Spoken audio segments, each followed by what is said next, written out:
دبستانên Hewlêrê ji nû ve deriyên xwe li hember xwendekaran vekirine. Ji bilî xwendinê çalakiyên taybet bi hişyarîkirinê di nav zarokan de piştî demeke dirêj ji dabirînê bi serdema belavbûna vayrosê korona birêve diçin. Peymangeha gotê ya Almanî bi hemahengî li gel Wezareta Perwerde li Herêma Kurdistanê û Wezareta Derveya Almanya projeyeke hişyarîkirinê derbarê pakiya jîngehê li çendîn dibistanên seretayî li Hewlêrê birêve birin.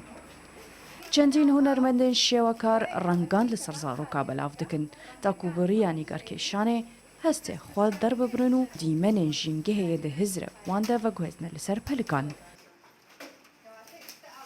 بەلای ئێمەوە وەکو ڕێکخراوی ژینگە گرینگە یان ئیکۆڤایتەڵ پێمان باش بوو کە لەگەڵ منداڵە لە سەرەتای ژیانیان لە مەسائلی ژینگە تێبگەن هەر لە ئیستەوە.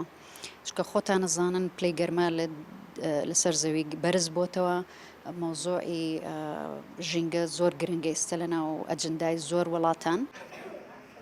Projeya Behişta Adan balkişandiye li ser zarokên di vî temenî de da ku jin hava hestê berpirsayetiyê hember jîngehê di wan de lêçandin û hest bi giringiya sirûşta welatê xwe bikin. Rêvebera dibistanê tekez dike ku rola dibistanê di fêrkirin û pêk anîna kesayetiya zarokan de mezin e û bi qasî rola malbateyê jî.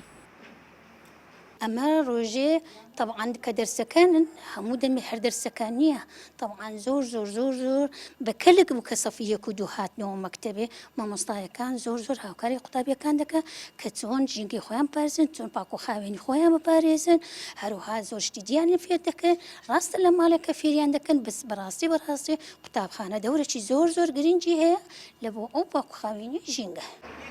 Zarok li ser dîwarên dibistana xwe gul û kulîlk û giyayên bedew kişandin û bi xwe jî gotin nabe kesek jîngehê pîs bike û plastîk û paşmayan bavêje. ژینگە بۆوانە پێیزاوێەوەشی ئەوها لە شت فڕێدان وەکوها ژینگەکە پیس بووە ئەوە دەبێت ژینگەکە پاکڕاگرین نێری کەس دار بشکێنێ گوڵ لێکاتەوە حەزەکەم ژینگەکە پاک بێت و کەس گوڵ لێ نەکاتەوە دار لێ نەکاتەوە مۆلیدا هەواوشتی پیسەکان ئەوە بکرێت حەزم لێ ژینگەکان بە پاکی ڕاستێت.